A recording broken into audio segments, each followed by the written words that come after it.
Hey everybody, today I am back with another speed build.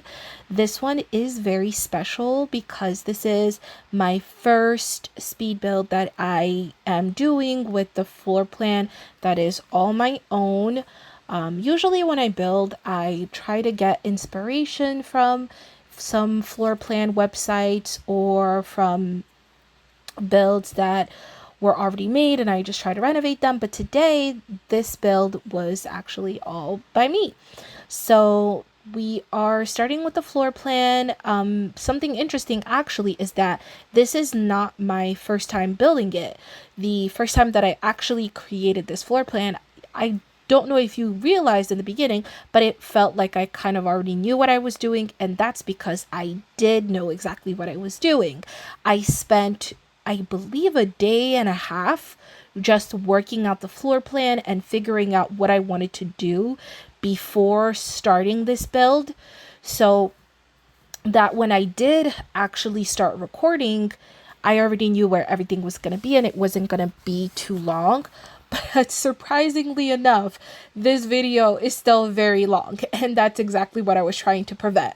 But I'm going to go ahead and assume that it still helped shave off about 10 minutes that I would just be spending trying to figure out how I want the floor plan to look.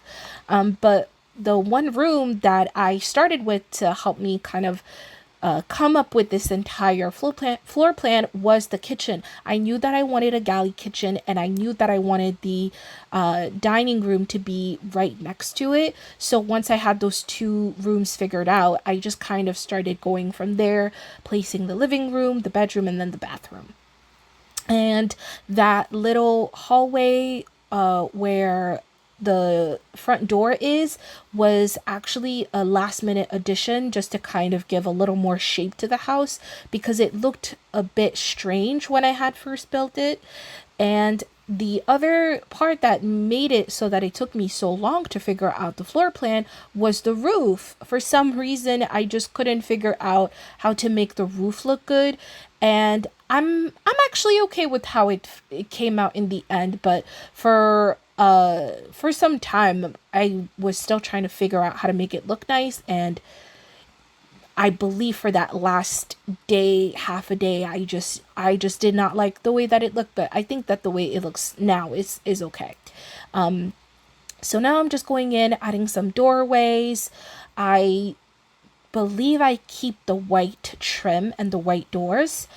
The living room, I went with this really simple three-seater and love seat combination, and I actually kept going back and forth between using base game couches and using the kitsch living room kit.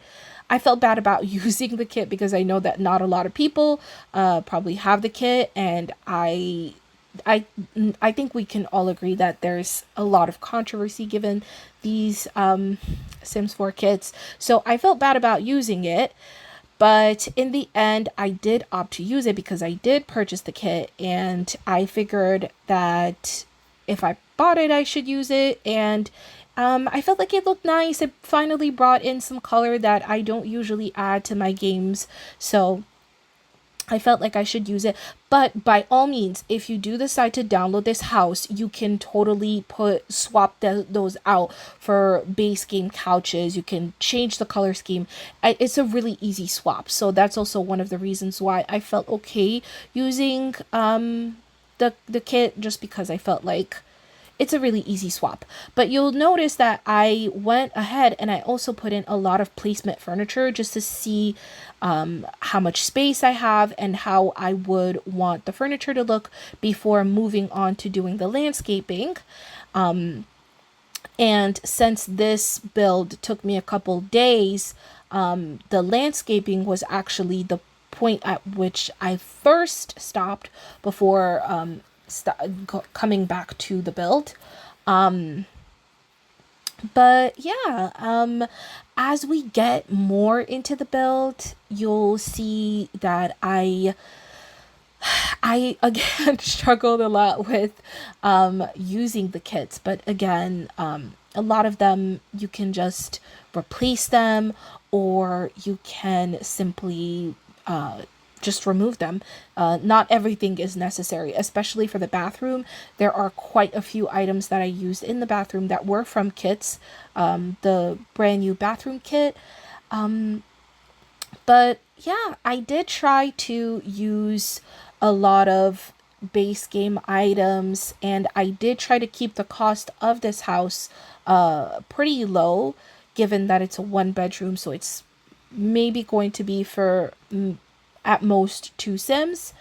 And you can certainly change things around to make this be larger or smaller, or even adding a second bedroom for another sim. There's a lot of things that you can do to change this up. But yeah, this is what I came up with. I am gonna leave the rest of this build with some music because it is a 20 something minute build. I hope you enjoy. I will likely be coming with another video soon. Again, I do work and go to school, so it does take me a bit of time to get everything sorted before I can upload another video. But I hope you enjoyed this one, and hopefully I will see you in the next one. Bye.